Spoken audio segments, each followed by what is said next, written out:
guess it'll be dark soon, and they mostly come at night. Mostly. Welcome to Mostly Horror Movie Night. I'm Steve. And I'm Sean. That was weird. That was a weird one. Every time I'm just going to pull something else out of my ass. So, all right, that's fine. It's episode 11. That's pretty cool. I don't think. We're deep in. I can't remember if we did, but we didn't make a big to do about episode 10, which is already passed. We can cool. Celebrate 100 when we get there. True. That's yeah. You know what I mean? That's true. The only thing notable about number 11 is that is my basketball number when I used to play basketball. Just gonna throw that out there. So I like the number 11. Reliving those highlights, huh? Reliving those highlights. Best years of your life, right there, Steve. 100%. With the emo swoop while dribbling. Yeah. Can we put that picture in the video? Right. Let's just pop that right there. I'll throw up an embarrassing photo of myself. If there's ever been a reason to check out the YouTube videos of these, this is it. Yeah, sure. So we aren't going to talk for long because we have a super fun and very honestly super interesting interview with Rich Vreeland, aka Disasterpeace. Fucking Disasterpeace, who dude. He did the score for It Follows, which Sean and I both agree is one of the best horror film scores, at least of the past 2 decades. If not ever. It's amazing. I would argue ever. Granted, we're big horror fans. We make no claim to be full on historians. There are people that have seen more than us, but I've seen a lot of horror movies, and it is very possibly my favorite horror soundtrack to have ever been made. It's so good, and he is. I mean, he's just a pure musician. I mean, he is so eloquent in the way that he speaks about his craft, and the interview is really great. And then we have a great top 5 with our friend Olivia of our top 5 scariest things that the It Follows entity could present itself as. And there's some spookums in there, guys. There's some spookums. Ready? Well, here's the thing. Let me preface it by saying there were some choices that were made in the top 5 that have not aged well at all in the in the week and a half that this has been recorded for. I think something happened like the day or the day after we did the draft that it did not age well. And you guys will find out almost right at the beginning of the top 5. So, and all I'm going to say is clearly someone put something out into the universe, and they are solely responsible. And that's all I'm going to say about it. Yeah, I guess. So yeah, those are both fun. So we'll get to those really soon. First thing I wanted to say, and this will be just a little another cool Easter egg for the people watching on YouTube. I got the first movie made by the people that we're interviewing next week. So, I'm very excited about the people. I know who, but I'm. So I went to Academy Records, which is like a record store and a movie, like a resale store in New York City. That I like to go to, and I found this for 99 cents. Ooh, nice. And so I only had my card, and this is the first like feature length film that they made, and I've been needing to watch it. I'm going to watch it. I'm trying to remember if I've seen that. So I go up to pay for it, and I'm like, hey, I only have my card. If you want to charge me like, $3, $4, $5, whatever, I'll pay that for that movie. It's fine. I don't care. And she was like, no, I won't do that. Don't worry about it. Just take it. And so I got that movie for free. Nice. And also it had the digital code on the inside. So I was able to upload it to my Movies Anywhere, so you can watch it as well. I have not seen it. But is it a remake, or is there just a movie with a similar? Okay. No, it's not. I don't think it's a remake. Yeah. It came out, but it's okay. Yeah. Either way, it was super cool. Got this movie. So anyone that is watching on YouTube, here's a hint for the people that we're going to be interviewing, episode 12, which I am so excited for. I was about to say, this is your big one. Tim Jacobus so far was my big one. This is your big one. This is my big one. Some of my favorite filmmakers. And then, what were you going to tell me, Sean? You had something to tell me. Oh, dude, completely unhorror related, but everybody needs to know. And also know that I did no research into this whatsoever. Someone just sent me a snap earlier and I took it at complete face value. Great. But apparently Nelly's back. Nelly's making music again. And he's making country music. Oh, Nelly. For some reason, I thought you Nelly. meant Nelly Furtado. No, dude, like Nelly. Nelly's making country music. Well, so here's the thing. And Nelly dabbled. Yes, In country. Yeah, you want to know how he did it? With Tim motherfucking McGraw. Yeah, dude. Talking about some can't go on not loving you. Cause it's all in my head. Yeah, I think about it over and over. Dude, that was my shit. That song's a banger, dude. That Was song's from a banger, dude. I can't remember. Yeah, it was from Sweatsuit. You know what it's from? It's from channel 955 Detroit Radio, baby. That's where I heard it. Sweatsuit, my friend. But my friend Amber sent me a snap just like, Nelly's making country music. And I was like, he's had some yeehaw in his boots for years now. So I'm not shocked. It looks like October 23rd last year, he put out a song called Little Bit with Florida Georgia Line is featuring on it. So dude, yeah, listen. I mean, dude, one of his biggest songs ever his biggest like album is Country Grammar. Like that's country. That's so dude. Funny. I mean, I like to think that Nelly went years as just like a closeted country fan, and he had like he had like a statue in his house that he turned, and it opened up to all these cowboy hats and banjos and stuff and albums. Yeah. And he kept Tim McGraw in there. I like to think that they hang out all the time. There's nothing to suggest. It's funny because Lil Nas X coming out as gay probably like helped, a bunch of people feel good about being gay and being able to come out themselves. But Lil Nas X being a black country artist probably made Nelly go like, yo, I can finally speak my piece. Listen. Like if there's ever been a time, it's now. Damn it. That's insane. To each their own. I'll have to jam it afterwards. It's music related and not related to this podcast at all. But if you haven't listened to Brockhampton's new album, it's definitely a departure from like the softness that Sugar had. There are some songs that feel very Sugar. Wait, was it called Sugar? How does that feel like it's wrong? Yeah. Okay, that was weird. But it's so good. Wait. No, it's not called Sugar. Ginger. Ginger, yeah. It's a spice. It's fun. It smells like ginger. It smells like ginger. Yeah, it's not exactly like ginger, but there's some bops on that, dude. It's so good. I have been meaning to listen to it. I just haven't sat down and done it yet. Gotta do it. Gotta do it. All right. Well, enough mostly talk. Let's get to the horror. We have a great interview with Rich Vreeland, aka Disasterpeace, and then again a very fun top 5. Thank you guys again for listening. If you're listening on Apple Podcasts, please rate and review us. Give us them 5 stars because we were on some charts, which is super cool, and now Spotify has charts too. So keep listening, keep telling your friends, and enjoy this interview with Disasterpeace.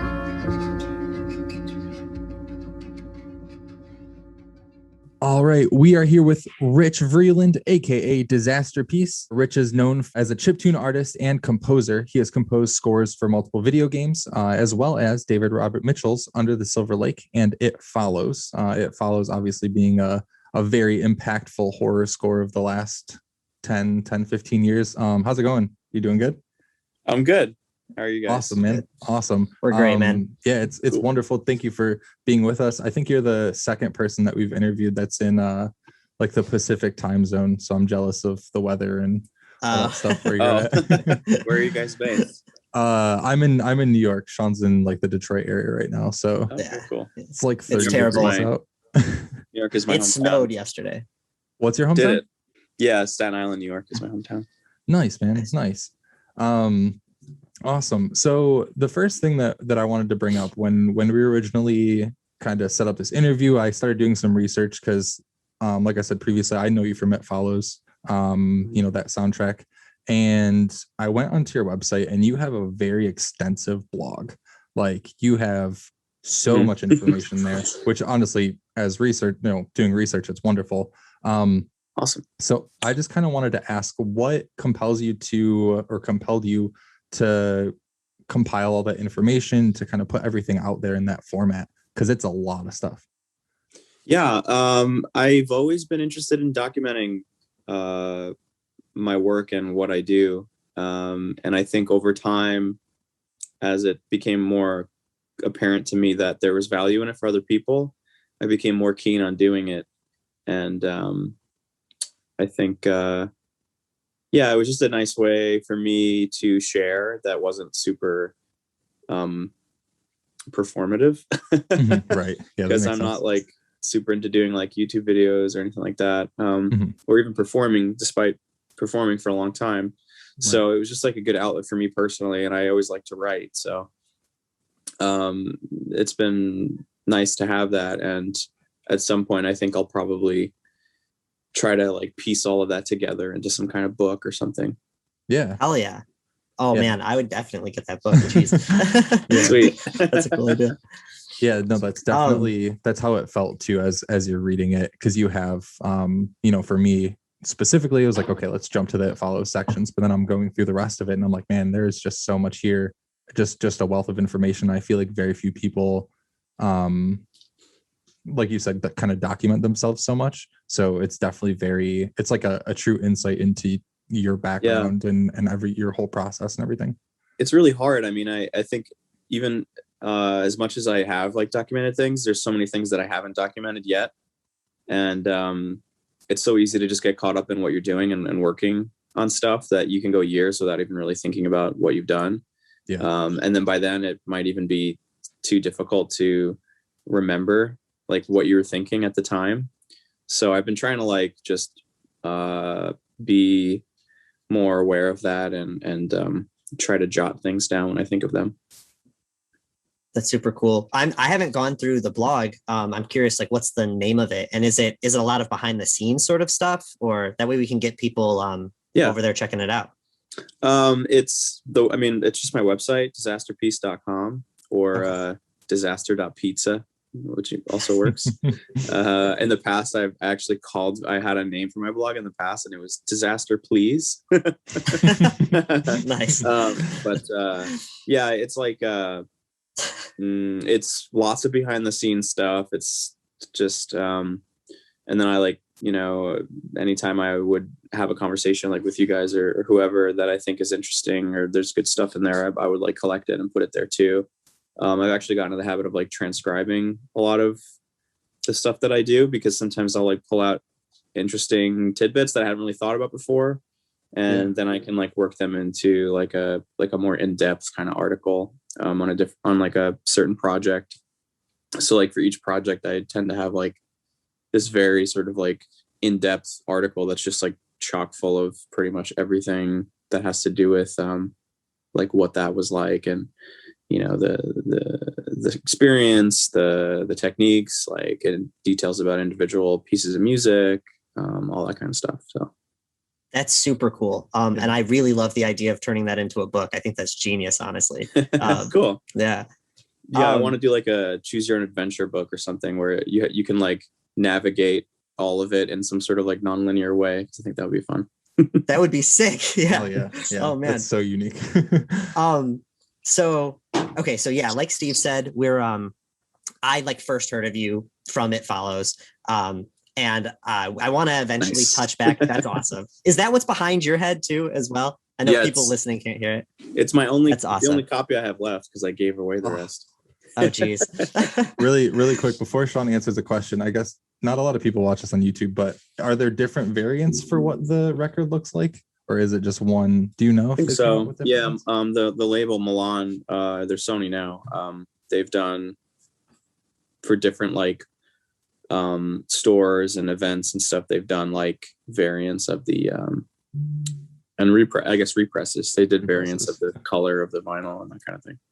That's so sick. I have a blue splatter. Sick. It's gorgeous. Oh, cool. Nice. Okay. I kind of just let them do what they want to do, because I'm not really like, I don't know. I don't really think that much about vinyl.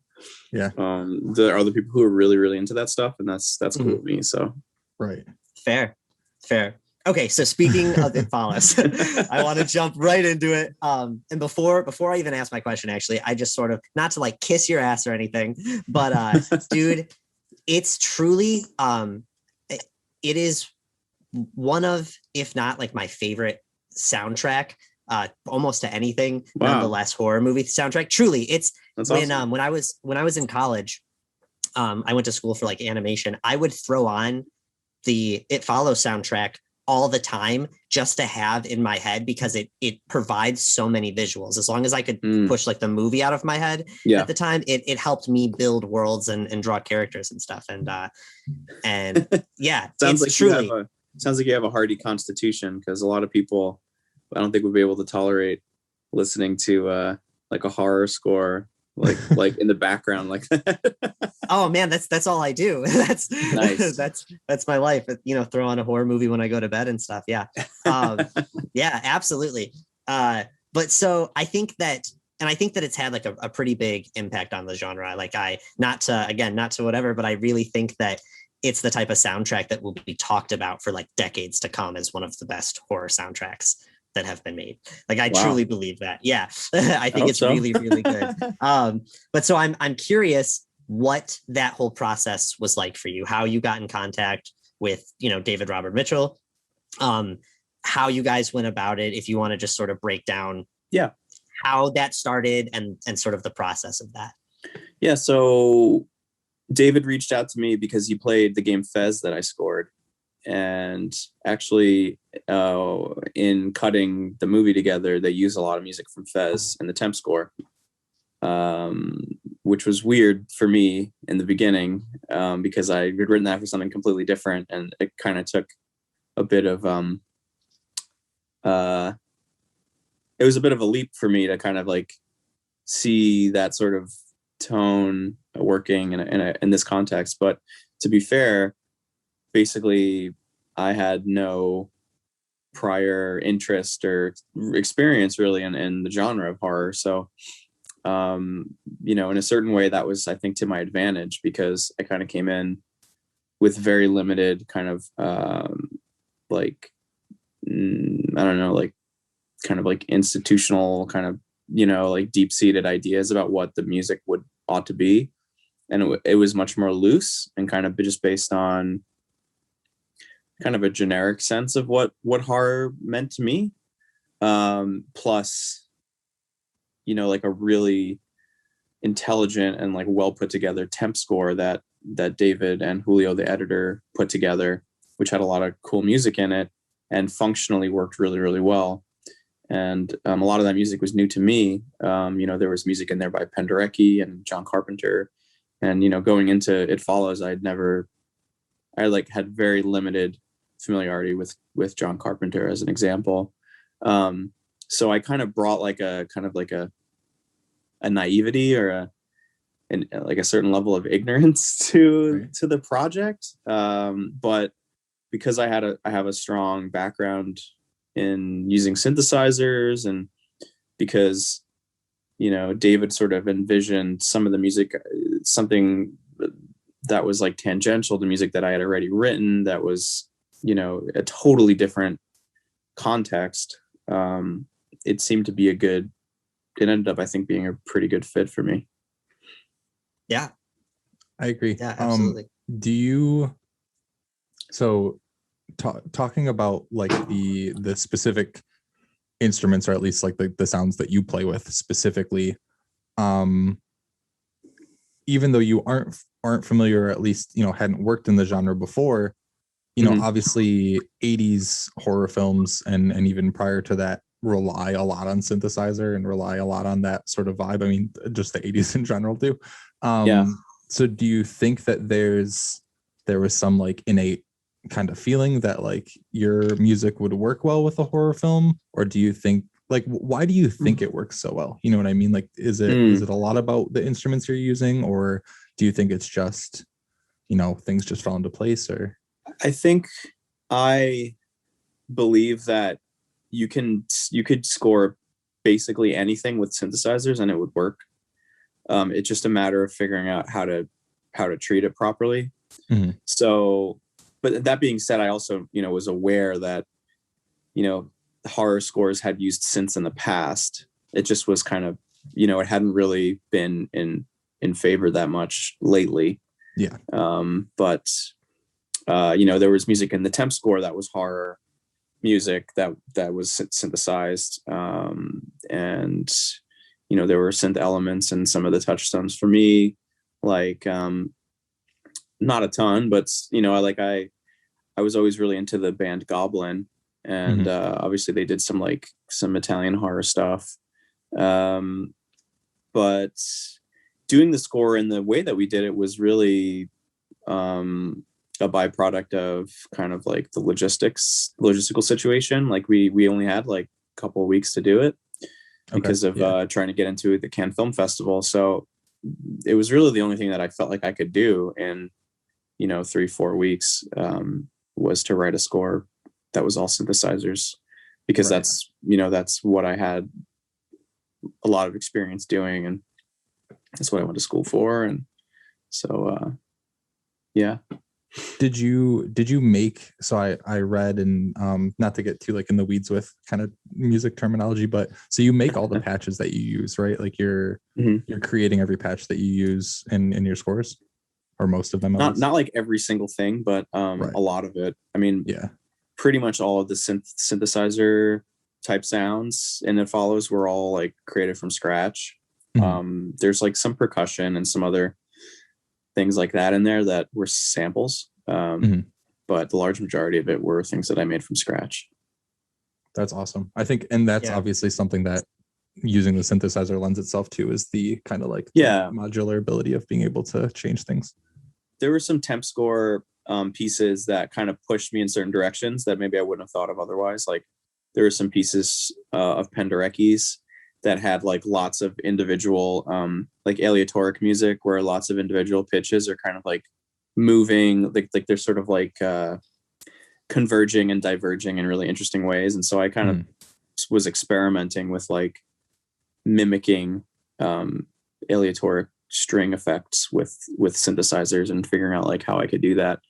And it turned out to be fairly it wasn't too challenging to basically create like a patch where you play some kind of dissonant chord or even a consonant chord, and then you crank up the mod wheel, and suddenly like all the pitches are like they're diverging differently, and so you can get these really like gnarly dissonances that are like slowly kind of like moving in and out and stuff like that.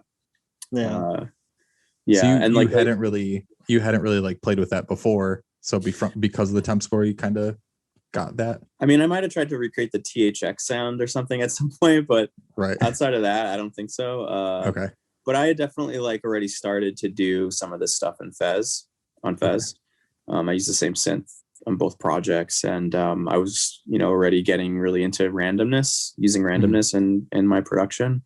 And for horror stuff, I mean, randomness is fantastic. I mean, I don't even think I really have to explain why. It's just on the uncertainty of it. You can create these really wide possibility spaces where you just do something crazy, and you capture it. And if it wasn't quite right, you just try it again, and maybe it'll be right that time. That's such a cool concept of learning how to do that. What were we going to say? 100%. Well, so I'm not to like pick apart the process, I guess, too much, but would you say, I guess it's a 2-part question. Would you say that the restrictions on the project, like having only 3 weeks to do it, and I guess this isn't a restriction, but kind of delving into a genre that you've said that you weren't super familiar with, would you say that was like, did that create an exciting experience, or were there frustrations in having to kick that out in that 3 weeks?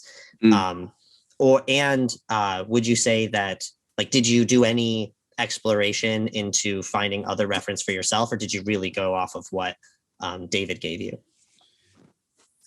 It was, with Carpenter and stuff. Yeah, it wasn't frustrating. I think it went pretty smoothly, actually. It was just a lot of work. So, I was working long days to get it done. And I didn't really have to pull out. I mean, I did pull in my own references, but not like explicitly. It was just things that I kind of thought about. Like I said, like, bands like Goblin. Obviously one of the main motifs in the movie is inspired by Psycho and kind of the stabbing sound. And then, the title track kind of has this like very Morricone kind of like overture to it, stuff like that. But the temp score was basically fully formed when I, was actually starting to sit down and write music for the movie. So I did do some piano sketching and stuff to help me get into the sound world. And I came up with like some pretty interesting stuff that I didn't actually end up using because, it doesn't usually work out actually to write music at the piano without picture, at least in my experience. But it helps me to get into like the right headspace.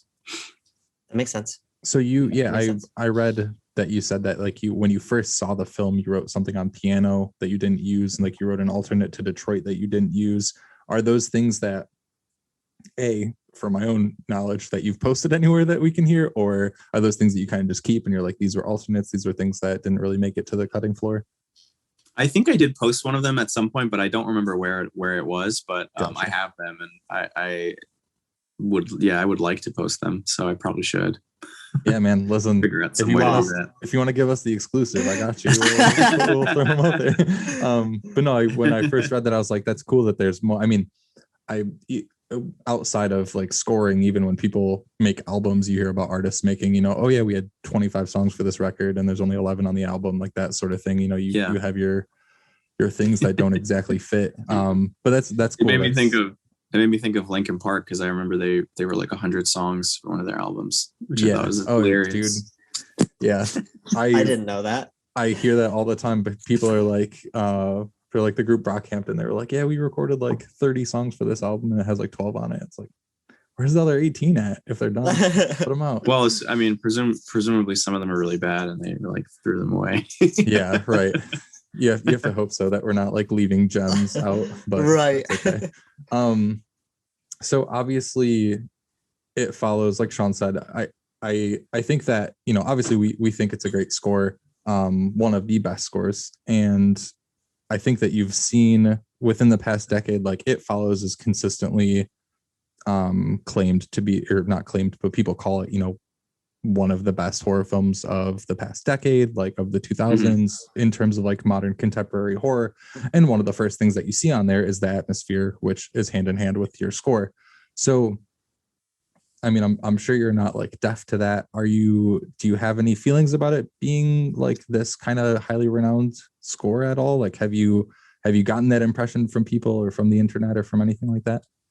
Yeah, for sure. I mean, it was a total surprise to think everybody involved.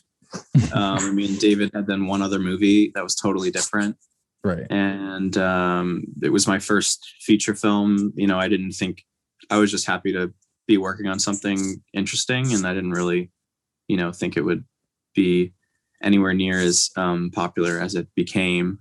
And yeah, I think it became clear to me that it started to have a pretty big impact on the direction that things were going. But I also don't feel like it's fair to give It Follows like all the credit for that, because I think it was already happening a little bit before me. I mean, there were movies like Drive and stuff that had come up before It Follows. So things were kind of moving in that direction. But then I think once It Follows came out, it got much more specific about like taking, some of the same influences. But I mean, the touchstones for It Follows were things that other people had did in horror, years before, like even things like indirectly, like, I don't know, like the stuff I mentioned, but also like, the Halloween theme, like it's all in that kind of ilk, it's like progressive rock inspired, kind of stuff. I mean, it was weird. It was especially in the aftermath, like the first couple of years after that, like with Stranger Things and all of that. Like it was a pretty weird time. It was weird for me because as you might know, I decided not to work on that show. And then it became like the biggest, at the time it was like the biggest thing. And there were like, I was just drive somewhere and there'd be billboards and Super Bowl ads. And it was like, it's something like looming over you all the time. Yeah. And people people like tweeting at you like, oh, you should have did like, oh, I wish they would have asked you to do this, or I wish you would have done this. I was like, you don't know the half of it. Well, so just for anyone that might not know, can we ask like what was going on? Were you just working on something else at the time? Yeah. Was there? Yeah. Well, there were a lot of things that went into it, I would say. It was right on the heels of It Follows, and I was very sensitive to I didn't want to be pigeonholed, especially because I'd only done one film project. Mm-hmm. I felt like that would put me in a position that maybe wouldn't be so great. Also, I had reservations about working on a television show, just knowing what I know about that and how grueling it is. And the script that they sent me, I liked it, but it didn't like set my pants on fire. Yeah. I asked them to send me a movie that they directed, and I didn't really like the movie that much. So I felt like maybe it wasn't meant to be, like I wasn't the right person for it. And also I had other projects going on, and I was working on some really different things at that time. Like I was working on like a procedurally generated soundtrack for a subway simulator, like really weird, like totally unrelated to, that world. And I just, that's always kind of been my thing. Like I like doing different things. Yeah. And it just felt like nostalgic and kind of Spielberg-y in a way that I was a little bit skeptical about. And I think ultimately it was hard for a while, but ultimately I feel like I did make the right choice for me personally. Yeah. And it could have been one of those things where you go back and if you were able to redo it, you would have hated it. You know what I mean? Like one of those things where you made the right decision. Like you'll never know, but at least you did what you kind of wanted to. And that's, I think, the most important thing, especially as an artist, like having the... Well, it's like every time you say yes to something, it's a huge commitment. And I don't know if I was prepared to make this like multi-year commitment to work on that. Totally fair. Yeah, totally fair. So going into other work that you have done feature film wise, so David Robert Mitchell has made another movie that came out, I think 3 years ago now. It's been a little while. Under the Silver Lake. 2018, I think it came out. 2018, yeah. So he made Under the Silver Lake. It, I don't think, has had quite the recognition that It Follows did. Obviously, it's not a genre film in terms of being a horror film. It feels, Sean and I were talking about this before, but it feels very David Lynch to me. Very Mulholland Drive. It's like a film noir. For yeah, sure. exactly. I think it's wonderful. I love that movie. Cool. And you can definitely see his direction. Too. What was the process like that? Or like with that film? I'm assuming because you had this partnership beforehand, you were able to kind of approach things differently going into that film. Yeah. It was good to know a little bit ahead of time what I was getting into, but at the same time, it was a very different project. Yeah. And it took a lot longer to finish, and I was way more involved. Okay. I mean, I did like 20 minutes of pre-production music for that movie. It was a new territory writing for orchestra. Took over I was on the project for over a year. We set out, we talked about it, and we kind of said, let's try something different as far as how we work together. And so initially I was just writing directly to picture with no score, with no temp score. And that actually proved to be really challenging, just because I had a very different sort of initial vision of what I thought the movie should sound like. And David really gravitated towards like more of a classic Hollywood film score. Right. And so we basically went back to the way that we worked on It Follows. And it was very similar in the sense that they put together a really good temp score full of really interesting music that I had never heard before.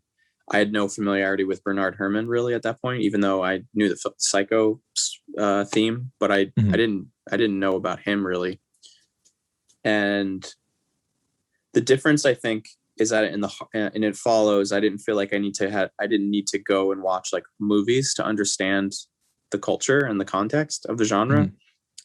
And for this, I felt like I did, because it was a little more removed for me. So I asked them, I was like, what movie should I watch? And so they sent me home with Citizen Kane and Vertigo and Nice. So real old Hollywood, like Blue Yeah. Velvet and Taxi Driver. Okay. And so that was kind of, those were the touchstones for me. And that really kind of brought me into the world and helped familiarize me with Bernard Herrmann, which I became deeply enamored with his music through the process of working on that movie. And it was like very inspiring to me. Yeah, that's sort of the general. I mean, I could talk about that project forever because it's so complicated, but it's kind of I know it definitely seems. I mean, that movie in general has a lot going on. So the score, whereas It Follows has the same, like obviously all the songs are different, but the score is all different, but it has the same atmosphere kind of vibe to it for the majority. Like you're trying to. The goal of It Follows, the score is to put you in this atmosphere, and I think it does that. And obviously Under the Silver Lake does too, but there's just so many like spaces that you go to in Under the Silver Lake, so I can see how that would be super complex. If anyone's listening to this that hasn't seen that movie, please watch it, because that movie's so underrated. I feel like it's going to have a resurgence in like 10 years from now, is like, y'all forgot about this movie and you need to watch it. I think it'll be more under the radar, but I think it's just as worthy of having like an audience as It Follows is. I prefer it. I think it's a really good movie. Yeah, it is. So with the horror genre, obviously we're mostly horror here. I have a quote that you wrote on your blog, not to throw your words at you, but you basically said that you've straight up avoided horror films until recently, that the culture is omnipresent. And then you've said that you think you can count the horror films you've seen on one hand. So with everyone that we have on this show, kind of just want to talk about, what horror films have you seen? Do you watch? Do you like that sort of thing? I want to know at least what your tastes are in terms of the horror films that you've seen.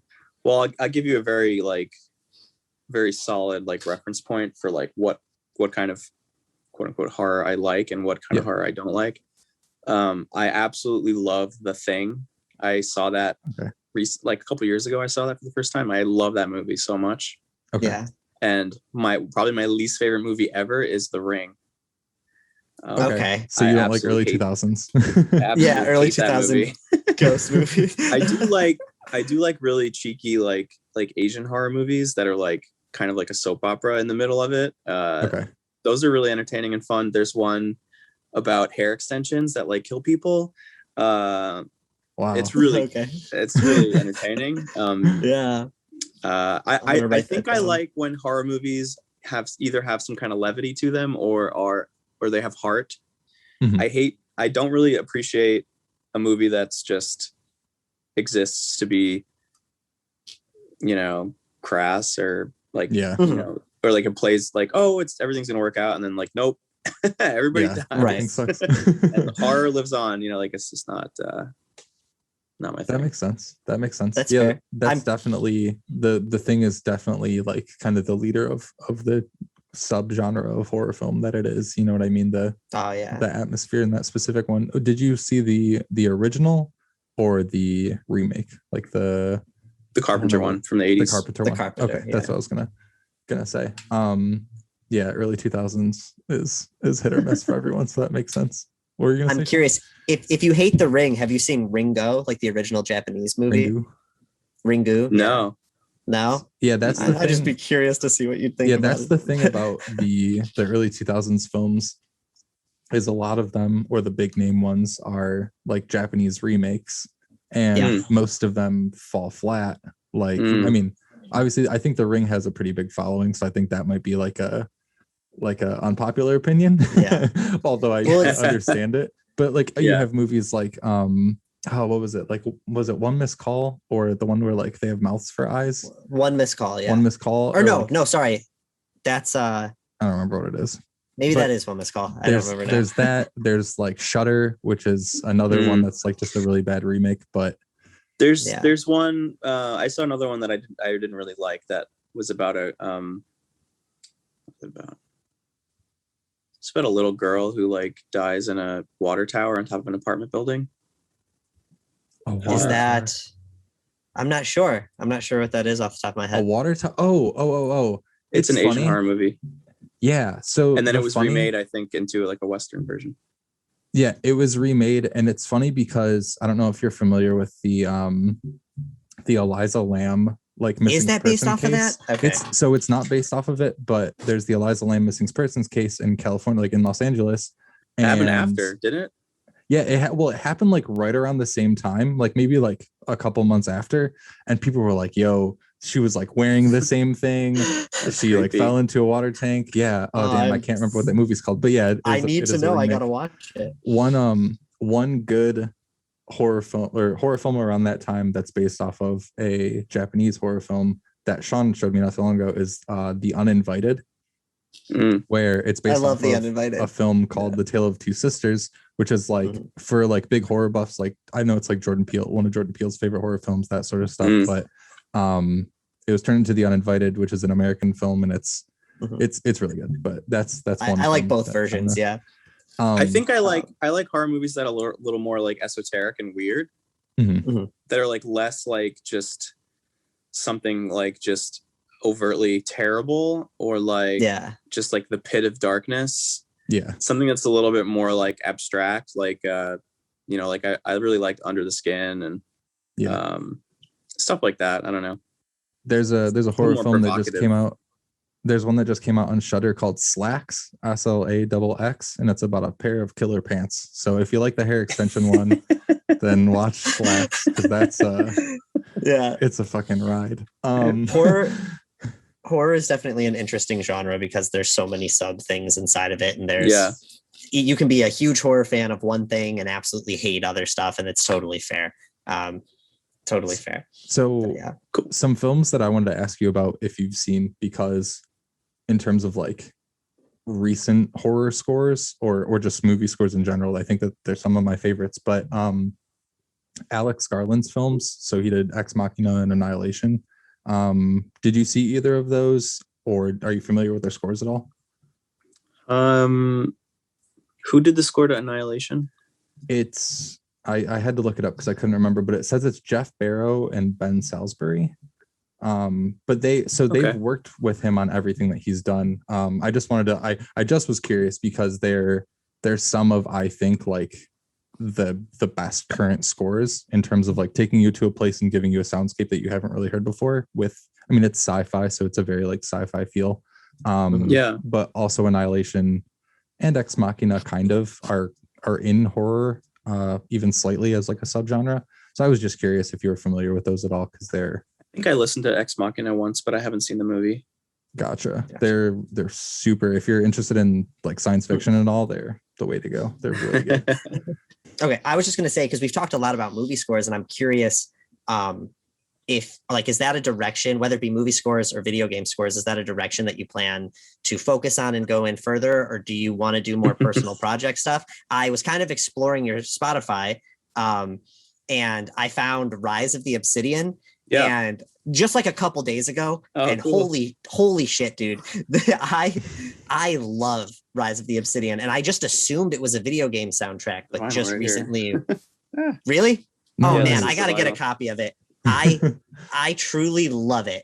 And I just assumed it was a video game from the art and everything, but I just recently realized that it's just like a space odyssey thing that you wrote. Can you kind of talk about that and just overall personal projects? When I started writing music, I was really into making concept albums, and I didn't have a ton of, I wasn't really working on actual soundtracks. So I would kind of just like make up these worlds. I very generically, I was just like, I want to do kind of like a medieval, like a Middle Earth inspired, like fantasy battle / world album. And that was called 8-Byte and the Warring Nations. And it's like a prog metal chiptune album, concept album. And then at the same time, I was working on a space concept album called Rise of the Obsidian Interstellar. And so that was from like maybe the time I was like 20 to the time I was like 25. And that's around the time it came out, or 24. And I have a couple others. There's one called Level, which is like a more abstract video game soundtrack. Very much inspired by prog rock and like minimalism and stuff like that.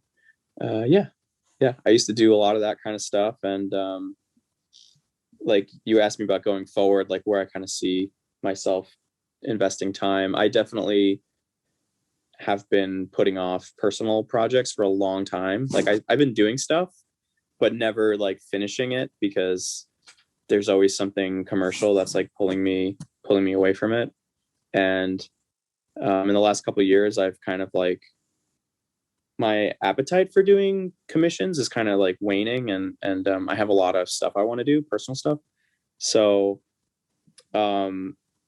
and my experiences with film in particular have been like very mixed. And I don't know, I could easily not like score. I actually have another score coming out soon, but after that, like I could easily go forever without scoring another movie, and I think I'd be totally happy. Jeez. And it doesn't have anything to do with the art form, because I like movies. It's just the way that it gets made it's just it's a taxing experience. And you know, I've been like a conduit for other people's creativity for a long time, and I'm like, I think I just miss, you know, I kind of miss the olden days when I was doing shit like Rise of the Obsidian, Interstellar, and just like making up my own whatever.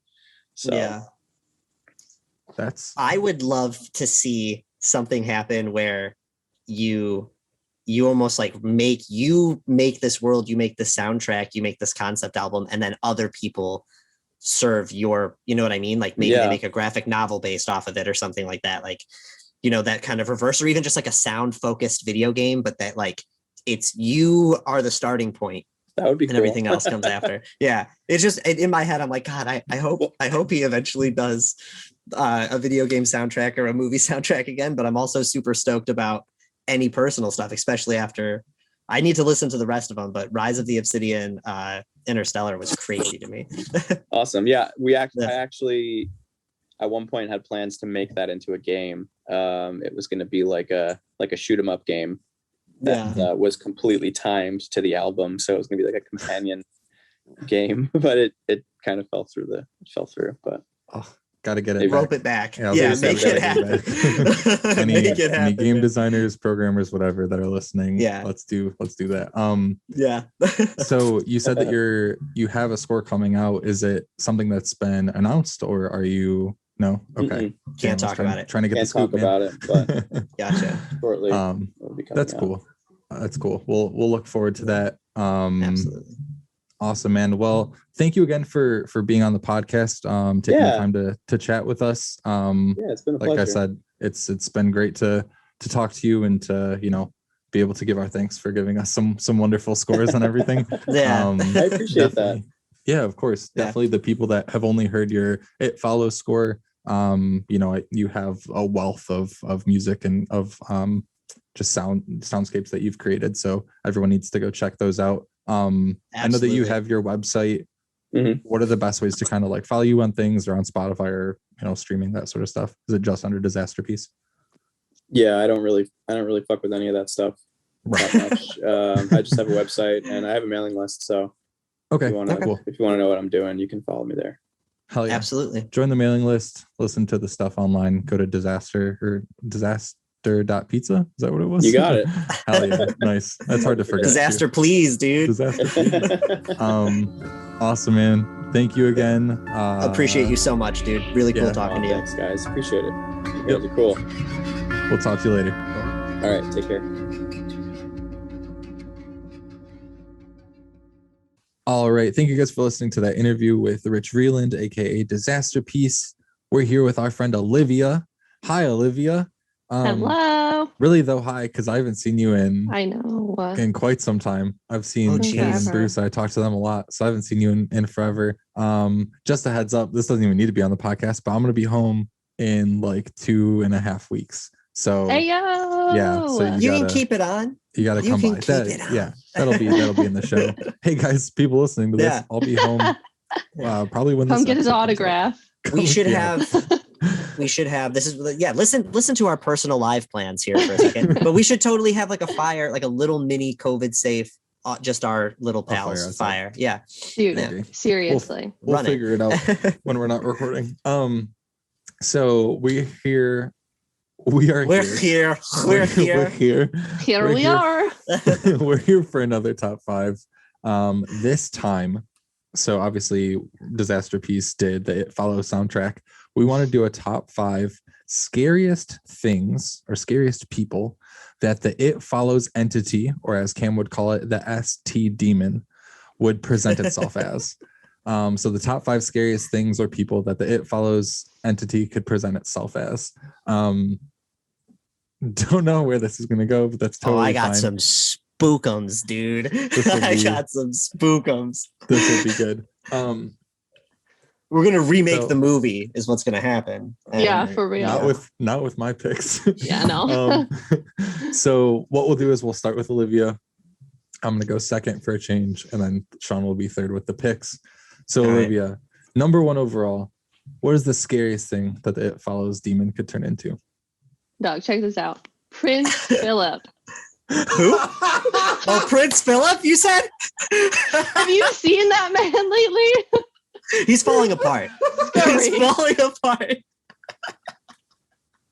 Oh, Well, that wait, is okay. so good. So for these, you don't gotta like over whatever, but like how do you like I'm thinking of the specific moment in the movie when the tall guy comes through the door. How do you see Prince Philip? Like when you first see him, where I don't know. Can he? That's a really good question. The only picture I've seen of Prince Philip recently, or the only picture that I know of Prince Philip at all, is of him in the car, in Yeah. like the back of the car where he's like smiling. Yeah. Ah. Oh shit, that's so funny. Oh yeah, that It's dude so is good. fucking terrifying. You guys need to look at this Yeah. up. So that whole thing, I mean, in light of because they just did some stupid stuff recently and pissed a lot of people off and said some Yep. racist things. And I've seen so many great memes of like, this is the family that's worried about the appearance, the skin complexion or and whatever of this baby. And they all look like Out monsters. here looking dude. like that. Exactly. Let's just My call it favorite- there. That My family. favorite things are the lists of things that would kill Oh, Prince Philip, or like songs that would kill Prince Philip. taking I one haven't- bite of crunchy peanut butter. Yeah. I haven't seen that. It was like list of things that would kill Prince Philip. Pop rocks. Oh my God. It's so good. That honestly, like, we should just quit. I feel like that's the best pick. That's amazing. Yeah, hell yeah. Prince Philip is a great choice. Damn, I need to rethink my choices. Well, all right. So mine's gonna be real goofy. The It Follows demon just like walks to you, right? My number 1 pick would be Johann Denitz. All right. I He knew you were is going to list some people that I can't even. I don't know what they look like. he is a French race walker. He's a speed walker, and he holds the world record for the 50-kilometer race. So this is the fastest walker in the world. So this fucker's gonna be walking so fast. You went straight mechanic. It's Steve was been like, done, now I've got two. Steve was like, who's the fastest motherfuckers to make this the worst thing? So wait, what is Fastest he? walker. I need a visual though. So how do you spell His Johann? name's Johann, Yohann. His last name's he's French. It's Denis, Diniz. He's just a French dude. He's probably not that scary. Oh no, you're wrong, dude. You're wrong. So here's the thing. Look at that. Imagine that just speed walking at you, glasses No, and thank everything. you. Oh my The God. For shades everybody, yeah, he's got a really, really short shorts on. He's squirting water on his face. He's determined, and he's got glasses that looks like Alex Stusek bought him, and which is our buddy. The classic. That's good. I don't even know what to call them. The Toys R Us Ray-Bans. All right. There you go. The But yeah, I feel toy like- Ray-Bans. I feel like that would be the scariest person walking towards you is the Yeah. fastest walker, That's So fair. that's damn. That's my number 1. That's fair. All right, Sean, So who you got? So I'm thinking the first when we first came up with this as our like thing, Mhm. the first person that came to my head was Gary Busey, but like peak coke binge. All right. Just imagine. I also thought about him. Did you? Dude, all Yeah. right. So I'm thinking about, when she first shows or when he first shows her that something's going to follow her and the naked woman. Imagine just a coke-eyed Gary Busey, butt ass naked, just coming at you. You're stuck He's in slow. a wheelchair. You can't Yep. move. Yeah. Yep. Hard pass. Yeah, he's no Johan Denitz. He's not fast, but he's no. yeah. But he's crazed. He's jittery and it's just coming 100%, man. I like that. Okay. I for one didn't think of Gary Busey, but that's no issue. That's fine. Are you writing these down? I'm writing them down always. Okay, Yeah, good. I got you. Good. All right, Always. Olivia. Who's the second pick that you would choose? I'm excited after Prince Philip. The guy, well, this one's not like, I feel like this is like a given, so I gotta get it in there quick. But the guy from Get Out, the grandpa, Oh, that's yeah, a good okay. one. That's fair. That's a good one. Yeah, That's that's very nice. close. Sergeant. Very I need close to to my keep- race walker. Yeah. I need Are to. you looking up what he looks like? Yeah, but He's it's also got honestly some the bug eyes, movement too. is what, because doesn't he take like a straight 90-degree angle at the Yes. boy? It's because Yeah. he was a runner. He was an Olympic runner. So he runs. Yeah. No. In the For- movie, that's the thing is he's an Olympic I don't remember runner. that. Oh, I need to 'cause re-up on they're Get Out. Yeah. trying to steal. The white family is taking these black people and trying to steal their stuff, their traits, their things. that they're Fucking good white at. people, dude. And so they took this man's and tried to It be your steal own. his Olympic. It be no, it not. Well, I guess yeah, us. It's us. It's our own. That's true. Yeah, that's a good pick. Much like my pick, he's a fast man. Yeah. So I like to imagine that he would just take unnecessary right angles towards you to get to you. Just like, yeah, Yeah, that would be At that terrifying. You would steady have like pace. no idea. yeah. yeah. You gotta Or he'd come zigzag. from the side. Yep. You don't know. He's serpentine. You think he's going for your homeboy? Nope. Oh Boom. no. going for you, misdirection. All right. So my second pick, I went with someone that's not alive. I don't think he's alive anymore. Probably no, he's not alive. I was wondering if that was fine. I think it's fine.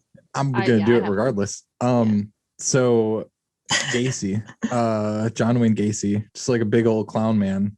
And You're clowns- talking full pogo. I'm talking full pogo. Oh, just jeez. just clown dude. Because like clowns are freaky and a clown just randomly walking at you, but like he is a big boy. Yeah. And Oh, I feel yeah. like that would scare Yeah. me even more. Yeah. So yeah, that's I we're going want- with John Wayne Gacy. It's in my head. I'm painting like wonderful images in my head right now. Actually, you know what? All right, how about we fuse them together? Gary Busey in the pogo outfit. Oh my god. 2 giant buckets of fried chicken because Gacy managed like 2012 KFCs. Ugh, John yeah, I Wayne did not Gary want to meet Busey. him in a dark alley. John Wayne Gary Busey, dude. I'm done. Game That's over. the one. Is it a band name? Thanks Is it a for song listening to Yeah. Mostly Horror. I- God John damn Wayne it. Gary Busey. I thought it was a good one. All right, Okay. Sean, who's the second person that you got? See, so now I'm torn. Natalie Okay. Bruglia? Is that her name? Who that is? Who's that? Torn? Natalie Oh. Natalie Nothing's but Imbruglia? I'm torn. I'm gonna go with the Six Flag dancing old man. Yep, full kicks nonstop. All right, down the highway just after your car, dude. You're speeding away, but he's coming. All right, just dun dun dun dun dun dun dun dun dun dun. Is the Yeah. music playing or is he doing it silently? It's, Right. if the music is not playing, it is so prevalent in your mind that it might as well be. Yeah, it just gets louder and 100%. louder and louder. Yep, in your as he head just as it comes up. and I'm talking full high kicks, dude. oh Lord. Yeah, that's not fun. But so in my Fun. head, would it be scarier though if he had the face, or if he was just straight face, but all the like Pennywise, all the movements Oh, I think the movements with a straight face. would be the I worst. agree. I also Yeah. don't think like, yeah, in your head it's fine if the song's playing, but I don't want the song playing anywhere. Like it would be cool if you can hear it. Like I'm imagining it like a movie, like the main character Yeah. like hears it in his head, but it cuts to like both of them just standing next to each other and it's just silent and he's just fucking dancing. Well, luckily no one else can see it anyway. So in your I was just saying. That's very true. Yeah. No one else can see the demon. Yep. Well, unless you're all on the fucking list, whatever. Who knows? Yeah. Yeah, there are some strange sex circles going out around there. there. It's 2020, dude. Yeah, you could have Everybody's an banging SD everybody. slumber party. Yeah. It's very true. Yep. It's very true. All right. So Olivia, number 3, third Ooh, pick. all right. Yours have been great so far. I'm excited. Yeah, I don't know if you guys are ready for this. Oh God. Jim Carrey. Ooh. So this is Sean. This is what I picture. Okay. I was about to say, imagine I imagine like think about those face muscles. Think about those things that he can do Yeah. with his face. I just imagine him like coming at me like Crooked Man style, like just fucking like Kubrick like stare, like grin. Ugh, he has no, thank you. He has this ability. Actually, what's that movie for DID? Me, Myself, and I, or whatever. Is that what it's called? Me, Myself, and I read. Me, Myself, and I read. Yes. Yeah. Look at that movie. And half of it's his normal face, and on the other half, it's got this grin that's very Grinch-like. He has this ability to bring his smile up into his cheeks in a most terrifying way. Yeah, double cheeked up in the worst way. Yeah, I was just saying. Damn it! And he was double cheeked up in the Grinch too. I wish I titled our episodes quotes. Like I don't want to, but this would be called double cheeked up in the worst. In the worst way. This episode would be called double. Well, we can do it on the post. Also, we should start. Listen, would you guys be interested in mostly horror movie night merch? And we just take some of these and just do illustrations and whatever with them. Double cheeked up in the worst way. And I do some illustration, or we do some Photoshop something. Real quick. I would eat that up. Yeah. I think that you picking Jim Carrey was actually a brilliant one, because you don't have to limit it to one thing. You could honestly remake the entire movie, and the It Follows creature is only different versions of Jim Carrey. Different characters. You got Ace coming at you. You got the Grinch coming at you. You got the Mask, and you got the Cable Guy. Those are the two I thought of. Yep, that's totally fair, dude. Because the Cable Guy's crazy, and the Mask would be probably my least favorite. I saw this thing. It's related because we're talking about the Mask. You guys know Matt Gaetz, right? Like the congressman he's a congressman. He's a piece of shit. He's a Republican, and he is he's currently, those don't have to go together. They just they usually do. I just like that we really made sure to take a political stand. Yeah. Sorry if you're listening to this and you feel some type of way. I love it. Sorry. So Matt Gaetz currently, he's a congressman. He's under investigation for doing something with a minor in Florida. A Republican. Yeah. You don't say. Well, hold on. I need you guys to look, because the joke's not going to make a lot of sense if I don't show you. So this dude, Matt Gaetz, right? This is his face. Oh, can you see it? Oh, he kind of, in that picture, he looks like Gerard Way in like a fake mask for a movie. Tell me I'm wrong. I don't like that at all. No, you're not. But you see it though. I saw a tweet that said Matt Gaetz looks like if Seth MacFarlane put on The Mask, and it was just one of my favorite tweets that I've seen recently. So that's I just totally had to throw that in there. Just some random Matt Gaetz talk for today's podcast. Dude, wait, pull that. Do you have that picture? Let me see that. I threw it away. It's gone now. Dude. So in that photo, I see Gerard Way from Ghost of You putting on the mask, but without the green skin. He honestly kind of does look like Matt Gaetz. All right. So here's the thing. I get the third pick, right? I'm going to go with Matt Gaetz with everything that's going on right now. A, he's a Republican. B, he's a congressman.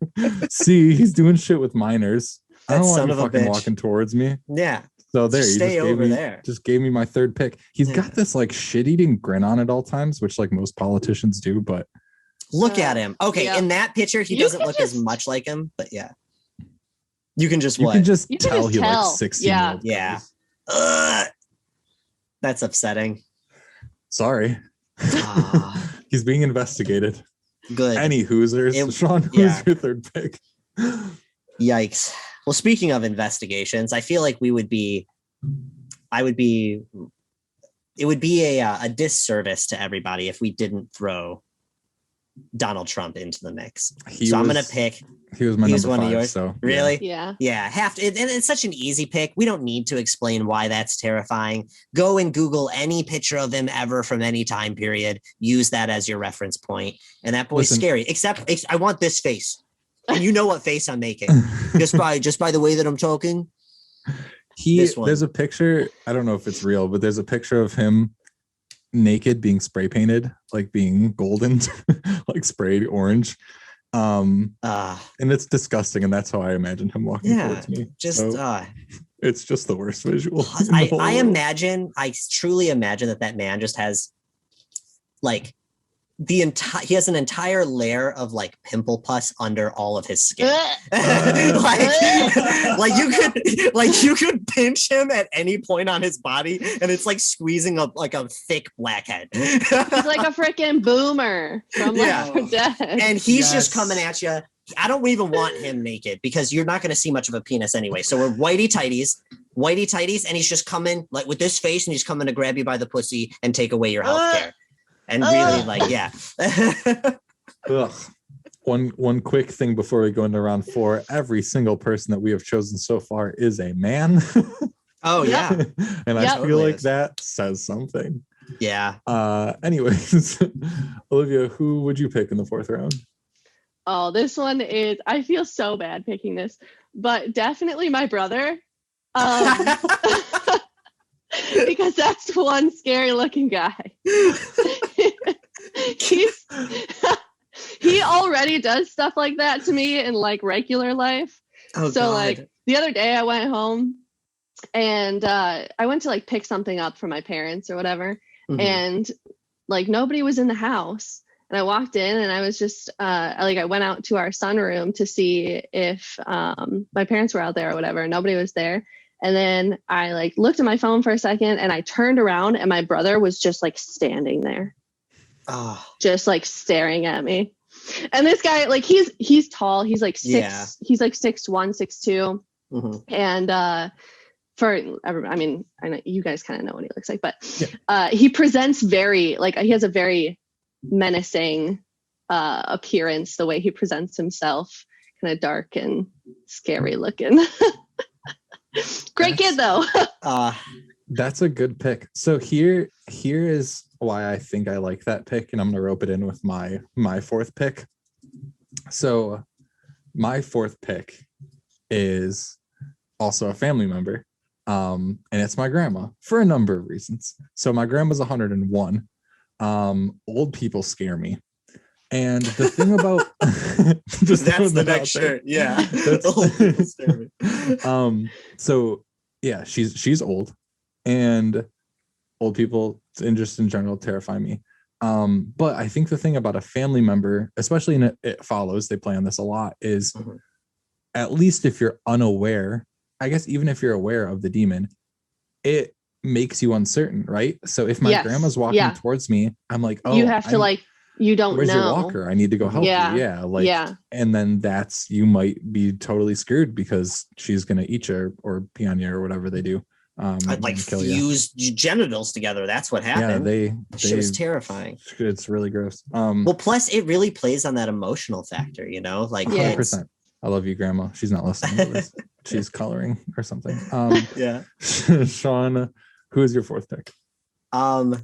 So I'm torn between 2 people right now, and I think I'm going to pick on the one that I'm a little closer with, and that would be Steve. Imagine Steve post like a Desire set, right? White tee, but he takes his hair, just puts all that boy right here, and then I think there was one time we were fucking around, and you had this flashlight under your face, and you were making this. I want that Steve soaked in band like at venue sweat.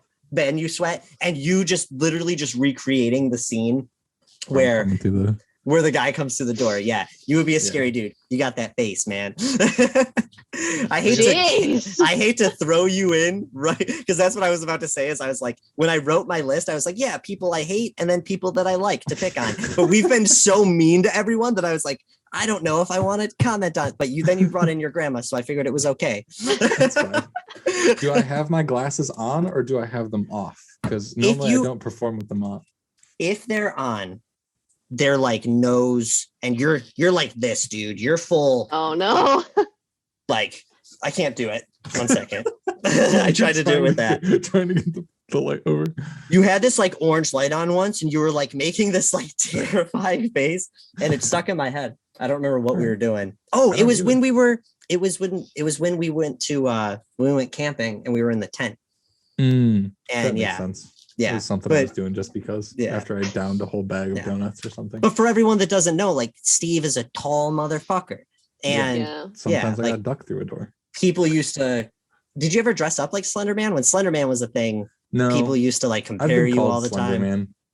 Yeah. You're a tall, skinny dude, and 100% you bending through a door, terrifying. That's fair. I'll agree. I'll let it slide. I'll let it slide. I'll let it slide. Okay, cool. Olivia, who's your last pick? My last pick is myself. Wow. Because I think that I would just have such a hard time. Like, I just feel like the experience would be like so overwhelming and freaky. Dang. Yeah. And I can't even choose that because Sean already chose me. That's bullshit. That's really good. That's a good. Did that ever happen? Yeah. Okay. So it did happen, and it follows where. Well, I guess it wasn't of her, like of Mia, but the one girl coming out of the water, or the one girl's in the water. Yeah. And then the demon is her as well. I don't remember what her name is, but I was trying to think of times where it was like actual people that were in the scene. Got you. Yeah. And granted, though, the person who it was mimicking was never the one to see it. So they never did play on that, like showing you yourself. But that would definitely be jarring. That's interesting. Yeah. Fuck. That's really good. That's really good. Your list is killer. That's a good way I think to you round won. it out. I already think that she won. Yeah. It's okay. It's fine if the person that's on with us wins. It's not a big deal. Yeah. I'm pissed because I don't think I've won a single one, but here we are. Probably not. Cam's been winning most of them, man. I know. Go home, practice. All right. So my last one, and this is going to be another name to look up. I got a bunch of random people, but mine is, hopefully I pronounce it correctly, Rolf Buchholz. And he is the world's most modified man. He is, and like, it's cool. You want to do stuff to your body and get body modifications and all that stuff. The more, the merrier, have fun. Man's is 62 years old. He has 516 body modifications.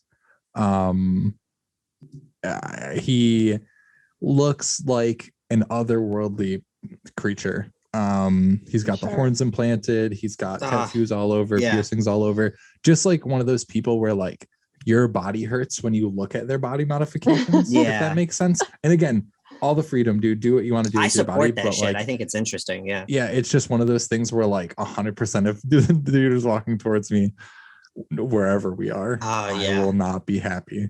It would definitely be terrifying. Or feel uncomfortable. I would cry if I saw this man in person. Right? The way that I thought about this, like if he was walking towards me. Yeah, dude. Oh my God.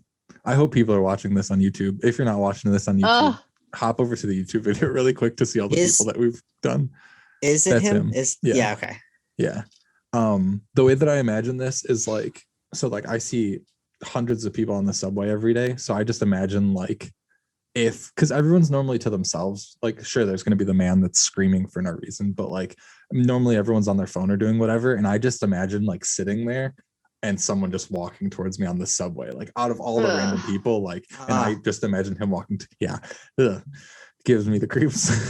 That specifically would be a super uncomfortable like situation. You're so trapped.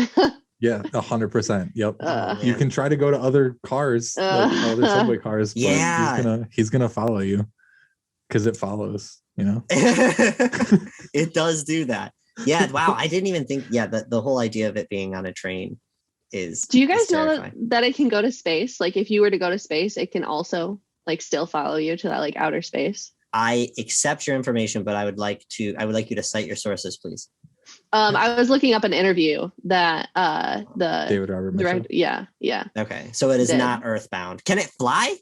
Then would it float? No, it would walk. It would walk to Houston, Texas, hop on one of the spacecraft, go with the astronauts, and then follow you on the moon. Yeah. Damn, dude. Interesting. I was about to say, because is that the type of thing where if you're above it, it will, I don't know. Oh yeah, it just gravitates up towards you. Yeah. Or down or whatever. That's weird. I want to watch that interview now. All right, Sean, you're the Last of Us. We need number 5 to round out the team. Speaking of The Last of Us, they're starting filming in July, I think, in Alberta, Canada, for the HBO series. Oh, I forgot that was even happening. Yeah. Holy shit. That dude. With the Mandalorian and whoever the girl is. I can't remember. Can you please play the game? That fucking game, please? It's so good, Steve, and I just need you to get over whatever it is that is your fucking problem. It's time. I can't get over time, Sean. It's Bella Ramsey. It's the girl. It's the Stark girl who it's the little girl who's the leader of her. Oh, her nice. clan, whatever. God, I can't remember what her name is. Oh yeah. She was great. But she's the shit. Yeah. That's super cool. She's a badass bitch for sure. That game is so good. Olivia, have you played that? Mm-hmm. Everyone needs to play it. Okay, so my last pick. This is actually, so I'm going through my whatever, and I'm deciding against people because I think that it would be a furthering of things we've touched on before. So I had to come up with a new person in my mind that kind of has a new point. Okay. It's not going to change the outcome of me winning or not, but I'm going to pick Doug Jones.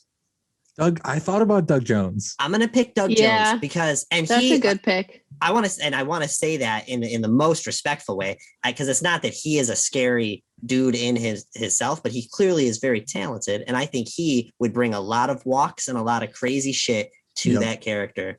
So I was just sitting there like, who would be someone really interesting that I would want to see? And absolutely Doug Jones. Can I say something about Doug Jones that is not important? Every time I hear his name, I sing it to the tune of Cat Dog. Doug Jones. Doug Jones. Doug Jones. Alone in the world with a big Doug Jones. Yes. Every time I see his name, we've been talking about him recently, so I gotta just keep that confined to my brain. But I had to tell someone. I just want to. So it would just be really cool to eventually have Doug Jones on the show, and that's all that I'm going to say about that. Yeah. And so maybe if we ever get him on the show, we will play our theme song, Doug Jones. Yes. Not for him, but in the episode where he'll never hear it. Yep, that's totally fine.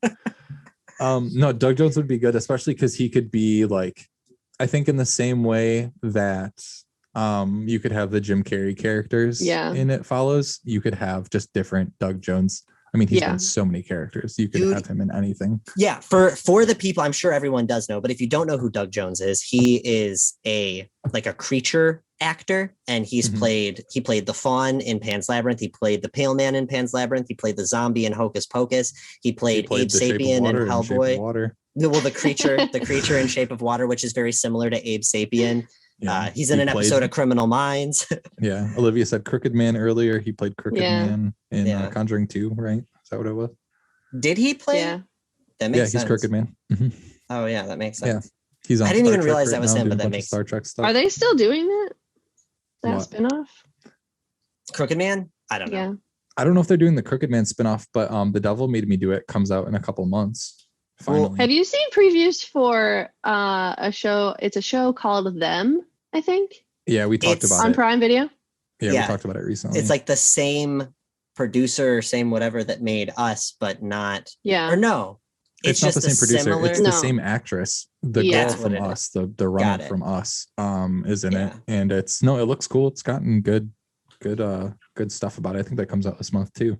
Yeah. I just to further add, even if it was just Doug Jones, not as dressed as Pale Man, but walking like Pale Man towards you, you know, just with his hands like that. Yeah, like literally, just dude, that would be fucking weird. Yeah, just a ballpoint. Anything scary when it's just walking at you. Yeah, that's true. That's true. But that's good. Dang, I totally had another point. Now I don't remember what it was. Oh, the Conjuring 3. So a trailer was released. That isn't really a trailer. It's just sort of like an announcement trailer. It's the end It's the end of Conjuring 2. It acts as the announcement for the Conjuring 3. Because it talks about, because the Conjuring 3 is based off of, well, I guess they're all based off of real things that happened, right? Yeah. But the Conjuring 3 is based off of the first time that a murder case, I don't know if it was in the Supreme Court or where it was, but that a murder case was backed up by like the person claiming demonic possession. Got it. It's called The Conjuring 3, The Devil Made Me Do It. Okay. But it's been, that's what you meant. I didn't realize. Okay. Yeah, I didn't realize that was the but the Crooked Man is like, he's playing a fairly big part in that movie, so they're bringing him back. They had him in the trailer for it. I don't know, I think we might be talking about two different things. That's like I thought so too, but all I know is I saw a Conjuring 3 like thing, the Nun, and they brought, like, the Crooked Man was in the trailer, but not in the same, it wasn't like reused scenes from 2. I'm like 95% sure. I'll have to look it up and see. Listen, if their spinoff is as good as the Nun is, they can just not put it out. Yeah. I was gonna say, I really don't want to make enemies on our show in the industry. Yeah, but so many people love that movie. I just didn't. The director of the Nun didn't. You know how many people that made that movie are going to be listening to us? Right. None. It felt like I hate you. Thanks for listening to Mostly Horror Movie Night. That's all. It just felt, I love the Conjuring movies. I love James Wan, but it really feels like I just have to take the whatever. It feels like the spin-off movies, from everything from Annabelle to the Nun, like all of it. I don't like the spin-offs. It feels like they're made by people who don't really love horror, who are just trying to get their foot in the door into the industry. I'm not trying to shit on those people, but I just don't like those movies. I don't think that they're good. Conjuring 1 and Conjuring 2 are great. I don't like any of the spin-offs thus far. Yeah. They're just super cookie cutter. Yeah. That's even, how it is. Yeah. It's quick. Yeah. Quick to make. Easy bake. There's cookie cutter movies that I like more than those movies. Yeah. But you're right. Yeah, I don't know. That's fair. Well, anyways, this was a good draft. This draft was way better than I anticipated it, because I didn't know what the hell was even. We originally were gonna do like scores from video games or horror movies, because that's what Disasterpeace does, but we want to be more unique and be different and have fun concepts. And I think this one was really good. Try to be a bit out of the box. Yeah. Exactly. So Olivia, thank you again for being on the podcast. Thank you for having me. Oh, of course. Everyone that's listening, thank you for listening. Check out the next episode when it comes out. Check out the mini-sodes that we're going to be having dropping around this time, where we talk about movies that we've watched and trailers that we watched. Email us, follow us, subscribe, all that good stuff. That's it. Mostly Horror. We out. Gang shit. Bye.